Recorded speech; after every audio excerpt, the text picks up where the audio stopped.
Welcome everyone. Today we're going to talk about the Proface remote HMI software, but more specifically exporting and importing server lists.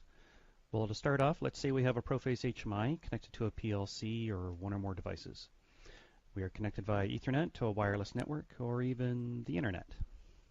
If I have a tablet, smartphone, or other iOS or Android device, you can use remote HMI to remotely view and control one or more HMIs. In fact, these HMIs could be at different facilities throughout the world.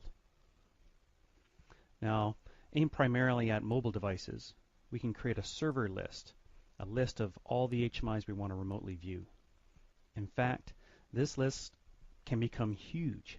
You can have up to 100 servers or HMIs compiled in the list. Okay, so I have this list of servers set up on my device. What happens if I buy a new mobile device? Or I want to share my list with somebody else? I don't think anybody wants to sit down and type in manually up to 100 server configurations into a new phone or tablet. But that's okay. We have a solution. We can export the server list as an XML file. We can take that file to our new device, import, and we're done. All the connection data goes into the XML file. So the only configuration data that does not is any of our saved passwords that we had in the remote HMI app. Now this is kind of obvious for security reasons. You don't want your file accidentally getting into the wrong hands containing all your passwords for all your processes across the planet. Not good. So the passwords are not included.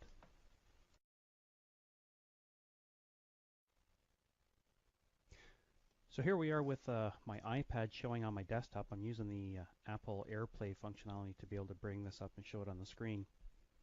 If I want to go ahead and export this list of HMIs I've got configured here, I can go export, and there it is. It just created the XML file for me. So now, the only problem with iPads is trying to get the file off of them. You can either download a program which can browse the files on the iPad, and then I've never found it very easy, but get that file off the iPad somehow. But the easiest way is to go to your iTunes. And in your iTunes software, when you plug your iPad in, I've got my iPad plugged in via USB into my computer here, and I go to iPad, then to apps. If you scroll all the way down the bottom, you'll see remote HMI, and there's that server info XML file that we've been referring to. Now this is live with the iPad, so if I actually click on this file, I hit the delete key on my computer to delete that file, it's gone. If I go back over to my iPad and I do an export, you can see, okay, and I go back to my iTunes software, there it is, it's back up again. So it is in fact live. So when you delete things or add things here, it goes immediately on your iPad, assuming it's already plugged in, of course. So there's no need to hit the sync button down here. Now once I've got it in here, if I want to share it with somebody, I just merely use the Save To, choose a folder, select, and that's it. The file's been put in there. In fact, here's the folder over here, and there's the server file.